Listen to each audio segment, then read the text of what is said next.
America's most talked about program. Well, tonight, three great stars of TV are using Hollywood's famous Brown Derby restaurant to film a TV spot announcement.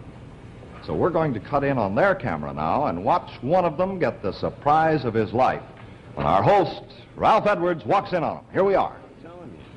I wish the food would get here. It'll be here. Well, Hello to everybody. This is me, Jerry Lewis. That's my partner, Dean Martin. And this is Uncle Milton Berle. Milton Berle. We're here at the Brown Derby because we want to tell you, ladies. Well, actually, the reason we're here is because I'm hungry. Yeah, let's eat something. I'll have a little flour. Just some flour. We're here for a reason. What do you mean? Oh, because yes. we're going to do this muscular dystrophy thing from New York about the 29th and the 30th. And the reason telethon. The reason we asked Mr. Milton Berle is because he's the first one that did a telethon, right? That's right, and he is the man that knows so much about telethons, and we figured he'd be the best man to tell you folks So, about Milton, you tell the people all about this one. I'd be very glad to if you get through talking. I'm sorry. Oh, You're shut up. Ladies and gentlemen, Dean and Jerry are really preparing a tremendous show on June 29th at Carnegie Hall for the muscular dystrophy. Will you stop talking, please? I'm sorry. This is a 24-hour show for muscular dystrophy on behalf of this great charity, these kids that are depending upon us to do the best we can. Hi, boys. How are you? Fine, Ralph. How are you? Hi, Ralph. No. Dean Martin, you were expecting me, weren't you? Why, this is your wife. You were expecting me. I don't know about What about him you? Were you expecting me, Milty? I wasn't expecting you. You weren't expecting me? Now, what is this? Boy, for 4 years we've been waiting to catch you. Tonight, Milton Berle, this is your life.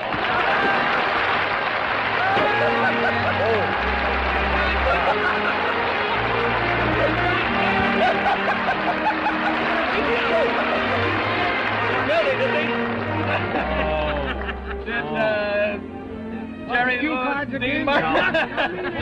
Did Dean Martin and Jerry Lewis really fool you, getting you down here, pal? I swear to heavens they got me down here. There is no such telethon. No? Yeah, there is a such telethon, but we didn't need you to tell anyone about it. The type of guy that can't turn down any invitation, isn't that right, Jerry? He's around all the time. My goodness gracious. Well, we're going to be on our way here. Before we grab the car, though, on our way over to the theater, I want to thank Dean Martin and Jerry Lewis. God bless you, boys. Thank you, couldn't have Ralph. swung it without you. Good luck on the muscular dystrophy telethon on June 29th. Right on. Okay. And Irving Gray, your, where's Irving? Personal manager here, and thank you very much, executive producer. I'm sorry. Irving, thanks for all your help. Now, come along. We're going to be on our way over to the El Cap. Thanks, Dean Martin, Jerry Lewis. Thank you, pal. Ralph. Come along with us. Here we go. You In the knew meantime, about here's this our good friend Bob Warren. Here we go, Milton. Now, here they are, Ralph Edwards and tonight's principal Boys, subject, girls. Milton Berle. Here he is.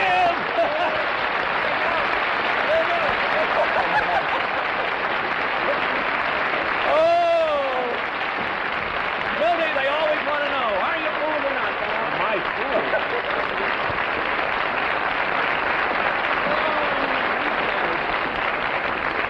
The king of television, sit down, will you please? In our chair of honor, Milton.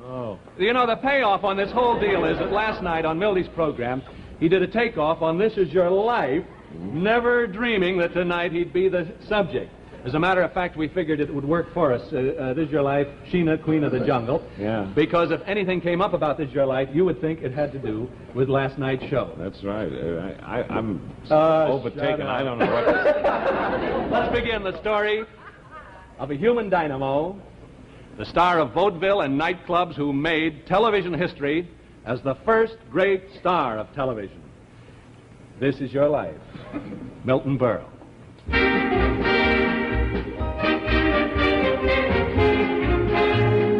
It's summer, or rather it's springtime, 1908, and before you're even born, your future is foretold. Father's he's in the paint business, Milton. Yes, right. What'd your mother do? My mother was a store detective and a private detective.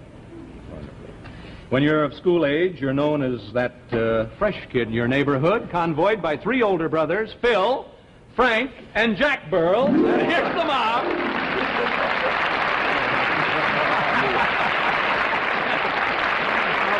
Today, Frank and Jack are members of your TV production staff, and Phil is a program executive at NBC. Do you remember Milton's first acting, Phil? I sure do. we saved money with Milton at that time. How'd you do that? Well, Milton used to make faces in the mirror, and we had an uncle living with us that it got on his nerves, see, and... My Uncle Joe, yeah. Sort of a permanent guest there, That's right, he was a permanent guest. How'd you save money, though, that way? Well, our uncle moved out. A partnership which was to become a legend in show business was coming along, but when Milton won a contest imitating Charlie Chaplin, that's when Mom's eyes really lit up. And that was the real beginning of a partnership between Mom and Milton. Yes, a partnership which was to become, as I say, a legend in show business. How did Mom get you your first paying job in vaudeville, Milton? Well, I was about 5 years old, and this was back in 1913, and Charlie Chaplin was the big rage at the time. He made pictures like The Rink and all the, the one-reelers, and there was a Charlie Chaplin contest, I remember, and it was held up in Mount Vernon. I happened to be masquerading in my father's outfit. I took my father's pants and I cut up my mother's fur muff, and I put some mucilage on me, and I took a big chrysanthemum rose and I planted it in my lapel, and I took my father's derby, and I think I took my Uncle Joe's cane, and I hobbled down the street, and it was Thanksgiving Day, and a lot of people were following me, and this one man saw this little dopey child do this, and he followed me back. He followed me back to where I lived, and he walked in and he said to my mother, Sarah, that was Mama's name before she changed it, and to Sandra, and he said, I'd like this little boy to enter a contest, and the contest was held in Mount Vernon. Yeah. And was this man's name E.W. Wolf? No, this was not E.W. This is a little later after E.W. Wolf. I see. This is before E.W. Wolf. Yeah. This was up in the Bronx. I see. E.W. Wolf was the man who saw you when you were entertaining the soldiers. I was entertaining the soldiers at Camp Upton and Camp Dix during the First World War, and this E.W. Wolf saw me. He's from Philadelphia. He was from Philadelphia, and he put me in a kid act called The Melody of Youth. And I was in a lot of kid acts for him, Tidbits and Ting-a-Ling. And Well, Milton wasn't bashful about being a boy actor, was he, Jack? No, as a matter of fact, he got a lot of people together to spread the news around. When Milton was being confirmed at the temple, that was his bar mitzvah, yes. He, after the ceremony was over, Rabbi said, now, if you really want to see your bar mitzvah boy, he's playing 7 blocks away from here at the Alhambra Theater. Mom got your parts in the early silent pictures, Perils of Pauline and all that. Thank you, Phil, Frank, and Jack Berle. You'll see Brother Milton a little later.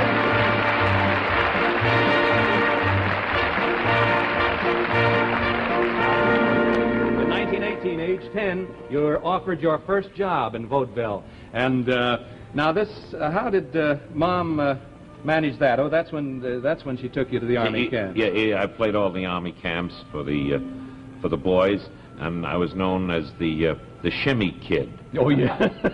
Or Al Jolson's second, and or the second Al Jolson, and I entertained all the camps. And meanwhile, your baby sister's been born, but Mom takes her right along with you on the road to give you a chance. This is when Mr. Wolf hired you as a partner in this children's act. Right. You went on the road. After long months, your mom hears that the Schuberts are reviving a hit of earlier years on Broadway. Tell me, pretty maiden, are there any more at home like you? There are a few, kind sir, but simple girls and proper too. Now, those are two of the voices who sang that song with you 36 years ago, Milton, in 1920 when you were 12 years old. You remember the show? Well, I don't know if they were the kids or One is a friend you haven't seen in 26 years. This is from Floridora. She was then Miriam Batista from Westport, Connecticut, where she now conducts her Dance Your Way to Glamour School, Mrs. Lloyd Rosamond. And the second of your partners in that sextet of 1920 from New York City, famous radio and TV moderator, newsman, editor, big story, Mr. Ben Crower, and Miss Rosamond.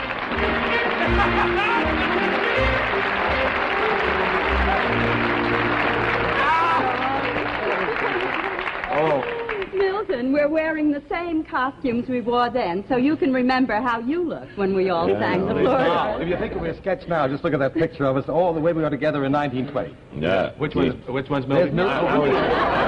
Which one is Milton? Way over at the end. Right at the end. Yeah, I was mugging. Right. There's a great story that goes with this if you want to hear it. Can we hold it just for a second? No, I'd like to tell it. All right. I'll hold it. Go ahead. But I remember a quickie, Milton, in the dressing room one night, you said, I'm going to be tops in this business. My mama says so. That's right. What's the story, Milty? Well, the story was opening night in this Floridor sextet. We all did the same dance. It was the Floridor sextet step. And my mother took me on the side before we went on. She said, look, what foot do all the kids start with when they make their entrance? And I said, we start on our left foot. She said, well, when you walk on tonight, use your right foot. So I said, well, Mama, what do you mean use my right foot? I'll be out of step. She said, that's the idea. And I was all out of step. They were all out of step but Milton. And so I could get the attention. And do you remember that night? And that was 1920. Yes, indeed. And Mrs. Lloyd Rosamond and Ben Grauer, members of the original Floridor Sextet with Milty. We'll see you a little later there. And Mommy of yours was pretty smart, you know, with that out of it. After Floridora, you and Mom land a deal. She lands another deal for you, this time a double act that gives you name billing. Excuse me, is this the office of David Belasco? Well, now that should hark back to the opening lines of your act. Oh, my goodness. With a voice you first heard Elizabeth Kennedy. 33 years ago. It's the girl who toured for 4 years with you in the hit act of Kennedy and Berle. Here from Chicago is Elizabeth Kennedy, now Mrs. Al Schneider. And here's Elizabeth.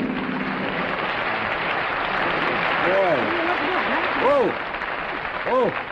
Go up a little. Did you ever feel in those young days that Milton would be the great star he is, Elizabeth? Oh, I'm sure I did. He was always a great performer and a great showman.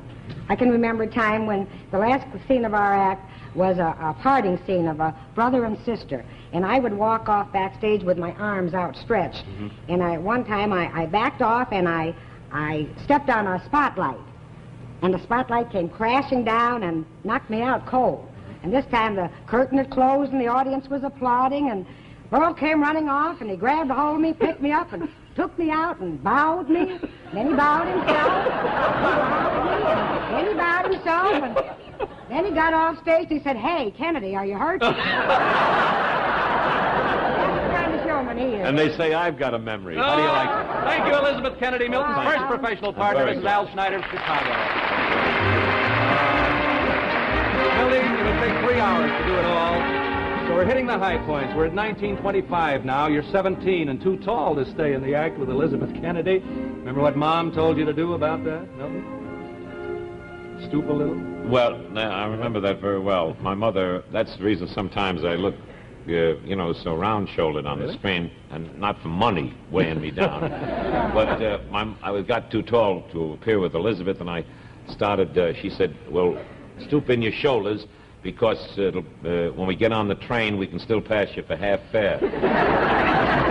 Now, you and Mom hit the road again, with you in your first single act, and Mom always sitting in the audience. What did your mom always do to make sure that the audience responded to your act, Milton? Well, the audiences actually never knew that my mother was my mother when she was seated out in the audience. No. I sat in the low state and laughed and didn't realize it. And she, when the jokes were dying, and I died on the stage and flopped many times in great towns like Steubenville and Canton and different places.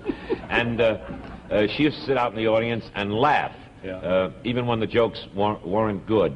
And she had a very infectious laugh, and I used to point to her and say, which joke are you working on? I used to throw all the stock lines. There must be people out there. I hear breathing. And I said, lady, would you change your seat and sit over there or come down front? And no matter how tough some of those audiences used to be, and they were, it was my beloved mother who really milked the laughs for me. And by her laughing, she got the audience to laugh at her, eventually laughing at me. And these are lonely years for your mom, away from the rest of her family, but she made a small hotel room into a home every night for you and your little sister. I'll never forget. I remember the really tough years when I was little and on tour with Mom and Milton. Well, you'll know that voice, Milton. Your sister, Rosalind, here from her home in Miami Beach, Florida, is Mrs. Charles Wigderson. Here's Roz.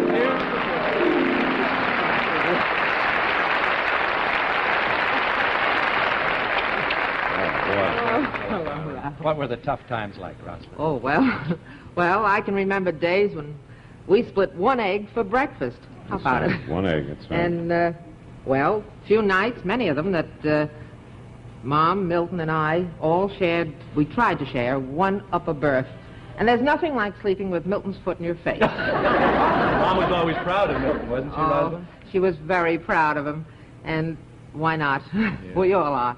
But, you know, Ralph, she had a special way of answering the telephone. Do you remember what Mother used to say? Hello, this is Mrs. Berle. Yeah, hello. Well, I'm so mixed up. Imagine Berle without an answer. I was going to say this. You are watching show business history, ladies and gentlemen. Berle without an answer. She said, hello, this is Milton Berle's mother. What a mom. Thank you, Rosalind, for flying in from Miami Beach to be with Milty tonight. Wonderful family. Now, look, there are more big surprises ahead of you, Milton Berle, and more unexpected people from a career that sped along ever faster and ever funnier. Back to This Is Your Life, Milton Berle, the baby destined for show business, the little boy who knew where he wanted to go and got there, the top. 1930, at only 21, you reached the pinnacle of vaudeville with your single act at the Palace Theater, New York City. And someone who remembers you then wants to speak to you. Now, hear from her engagement at the Rancho Don Carlos in Winnipeg, Canada herself. A well-remembered subject on This Is Your Life, author of I'll Cry Tomorrow, is Lillian Roth. Hey, Milty, darling. I wish I could be with you. But, you know, I'm way up in wonderful Winnipeg, Canada. But I'm still with you. You know, I like to think back to the days when we were kids together, professional children's school. Remember the feuds? I'd go out and buy Mommy a hanky, and you'd go out and get your Sandra, too. And then I'd get a ring for Mother, and you'd get a bracelet and a ring for yours. And then when we finally made it, remember the thrill when we gave our mothers mink coats? Well, one day our feud was over, and I needed help. And, Milty, I'll never forget your words.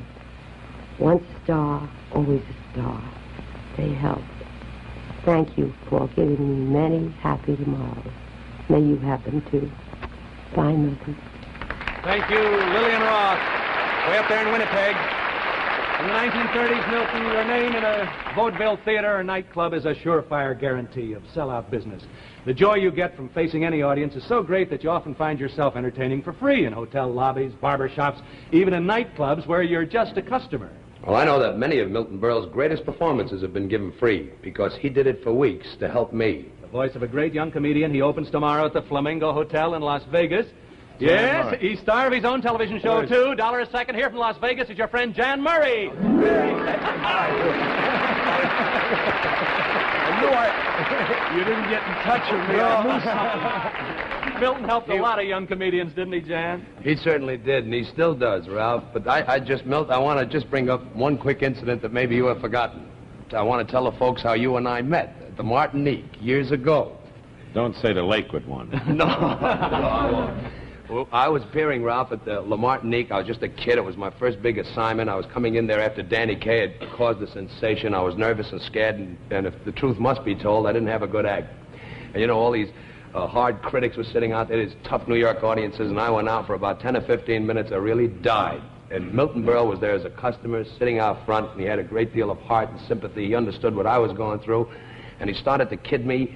And he opened it up, and I started to answer him. Before you know it, there was a lot of laughs, and I didn't go off in disgrace. So after the show, I knew Milton Berle's a great star. I admired him for so long.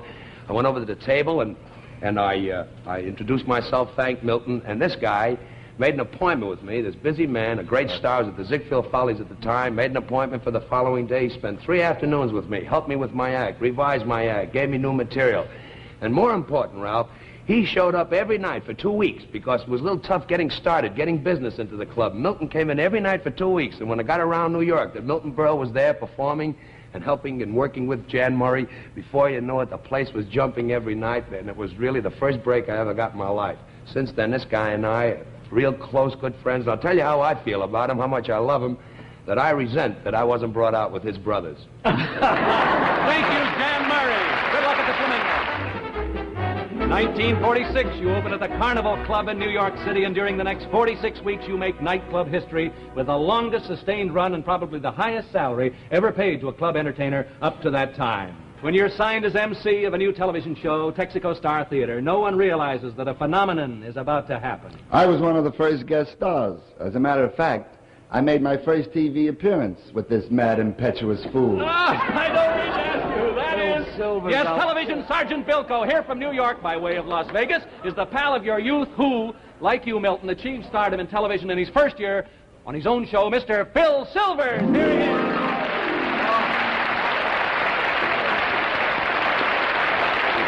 You're knocking me dead. Sit down. What's it like working with Milton on the Texaco Star Theater, Phil? What's it like? It's like being in an air raid with a paper hat. But you see, Milton is a perfectionist, and he's dedicated that the laugh must come off with precision. And so in the Texaco show, Milton ran the lights, rehearsed the camera, showed the musicians, did everything but the laundry. And what might be interesting to you, Ralph, is while I was working for Milton as his guest star, I was gathering material without knowing it for a show that was forthcoming called Top Banana, which I fashioned after Milton. And at that time, the words Top Banana were not too well known, and now it's part of our American wordage. And one day, playing golf with Milton, he saw the notice that I was to do a show called Top Banana, and Milton said, "Phil, what does that mean, Top Banana?" And I thought, well, I better tell him myself. There are too many railbirds around like to be vicious. So I told him with as much compassion as I could. I said, Milton is about a fellow who's been on the stage since babyhood, dedicated to the laugh at anybody's expense. The laugh must come. The audience must be entertained. So what chance did he have to develop into what passes as a normal human being? And Milton looked at me and says, Phil, I know fellas just like that.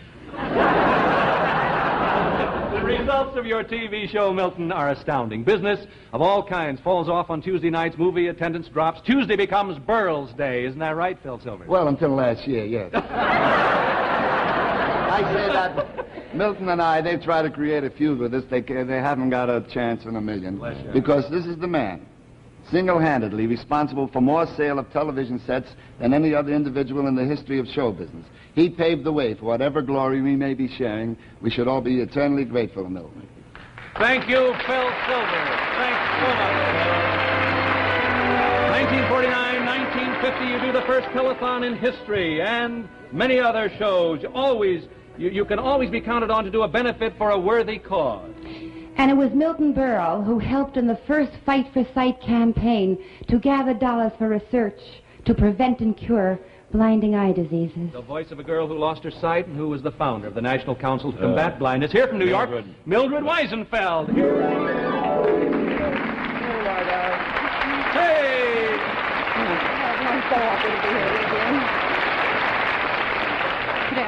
What about this guy? Oh, Ralph, it was in 1949, the Fight for Sight that was conceived by a handful of us ourselves, faced with blindness, was desperately in need of funds. And we put on a great benefit show, that is, we wanted to raise dollars, but we didn't have a star. We didn't know where to turn. We couldn't sell a ticket. And we knew at that time that there was only one person big enough that could help turn the tide, Mr. Television himself. And Milton, I wonder if you remember when I dashed into the studio where you rehearsed your weekly television shows, and although you were involved in 1,001 things, you stopped and you listened to me, Milton. And when I finished, I'll never forget what it meant to me and mine when you said, Mildred, I'll be there. And Milton, you were there. Not only that year to make it one of the greatest benefits, but for 6 years, year after year, and Mom was there too. And I want to say this evening, Milton, God bless you, and we're so grateful, and those people who may one day be spared from blindness because of you are here with me tonight, I know. Thank you, Miss Mildred Weisenfeld. The Fight for Sight. Thank you.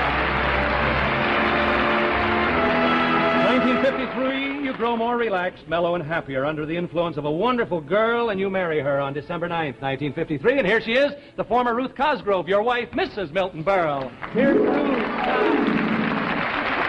on, sit down by your famous husband over there, Ruth.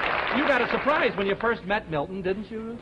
Yes, Ralph, I expected him to be kind of a crazy character, which he is, but he's sweet and wonderful, and I love him. Good. As proud of you as Ruth is as your young daughter, Vicki Berle. She sends you a big hug and kiss from New York because school exams made it impossible for her to be here tonight. Whoops. For the first time in This Is Your Life history, we just plain ran out of time. So we brought our star subject back to open our next week's show. And here's how it went. Good evening, ladies and gentlemen. Welcome again to This Is Your Life. Now, I'm sure that most of you know that time ran out on us last week. So wonderful was our subject's life and so packed with events and people that we just didn't get time to finish our show and present him with the surprises planned for his future. So we've asked this great guy and his lovely wife to return tonight. And here they are, ladies and gentlemen, Mr. and Mrs. Milton Berle. Here they are, right here.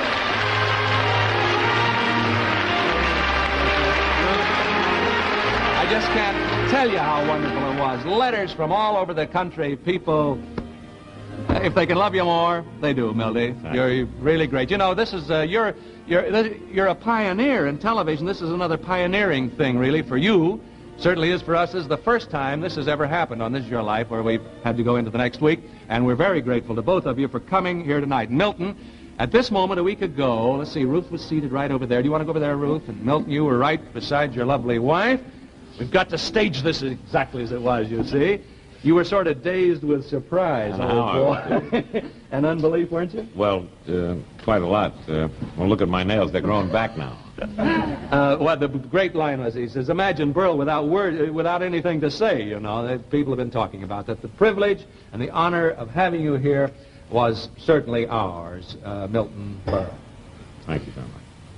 Now, Milton, so you can relive your reunion with your family and friends, this seems like the end of the show. Don't go away if you've just tuned in, ladies and gentlemen. This is the beginning. Crest will present you with a sound film of the whole program. For Mrs. Berle, Ruth Marshall Jewelers of New York City have created this gold charm bracelet with each charm marking a step you took, Milton, to the very top of show business.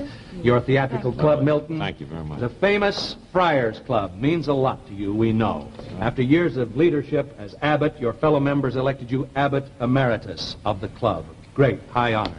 So Crest has commissioned the nationally known artist David Immerman to paint your portrait, and that portrait of you will hang in a place of honor in the new Friars Club building in New York City. Fabulous. And Studio 6B at NBC New York is where you started your first great TV series, Milton, in appreciation of your great contribution to our industry.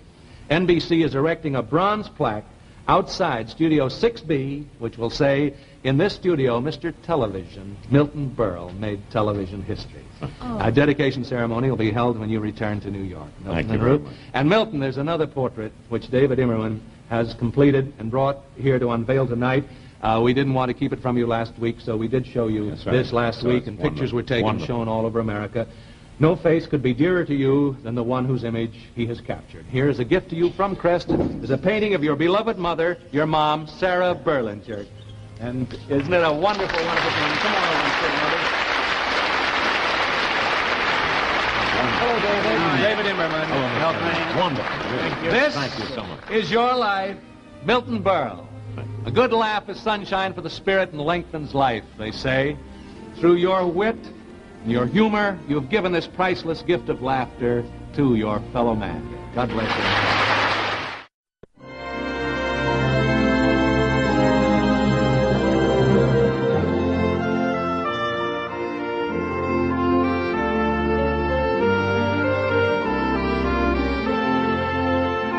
Dystrophy telethon on June 29th. Right on. And Irving Gray, your, where's Irving? Personal manager here, and thank you very much, executive producer. I'm sorry. Irving, thanks for all your help. Now, come along.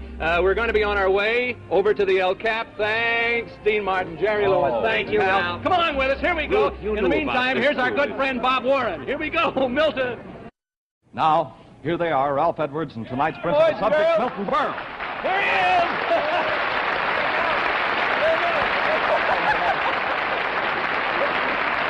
Oh! Milty, they always want to know, are you fooled or not?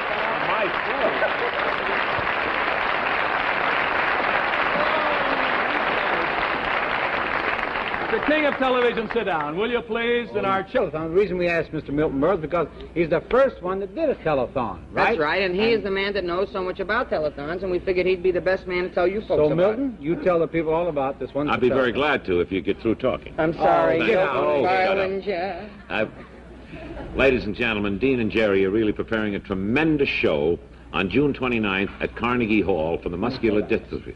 Will you stop talking, please? I'm sorry. Got to tell you. This is a 24-hour show for muscular dystrophy on behalf of This the great muscular... charity, these kids that are depending upon us to do the best Hi, we boys. can. How are you? Fine, Ralph. How are you? Hi, Ralph. Now, Dean Martin, you were expecting me, weren't you? Why, this is your wife. No, You were expecting me. I don't know about What about him. you? Were you expecting me, Milty? I wasn't expecting you. You weren't expecting me? Now, what is this? Boy, for 4 years we've been waiting to catch you. Tonight, Milton Berle, this is your life.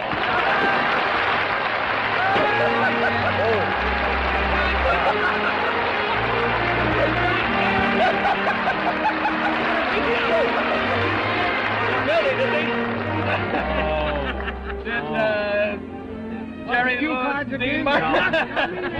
Did Dean Martin and Jerry Lewis really fool you, getting you down here, pal? I swear to heavens they got me down here. There is no such telethon. No. Yeah, there is a such telethon, but we didn't need you to tell anyone about it. The guy that can't turn down any invitation. Isn't that right, Jerry? He's around all the time. My goodness gracious. Well, we're going to be on our way here. Before we grab the car, though, on our way over to the theater, I want to thank Dean Martin and Jerry Lewis. God bless you, boys. Thank They you, couldn't have Ralph. swung it without you. Good luck on the muscular... Chair of honor, Milton. You know, the payoff on this whole deal is that last night on Milty's program, he did a takeoff on This Is Your Life, never dreaming that tonight he'd be the subject. As a matter of fact, we figured it would work for us. This Is Your Life, Sheena, Queen of the Jungle. Yeah. Because if anything came up about This Is Your Life, you would think it had to do with last night's show. That's right. I'm overtaken. I don't know what to... Let's begin the story of a human dynamo, the star of vaudeville and nightclubs who made television history as the first great star of television. This Is Your Life, Milton Berle.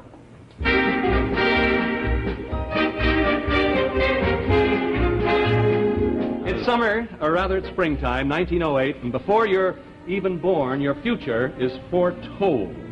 Father's he's in the paint.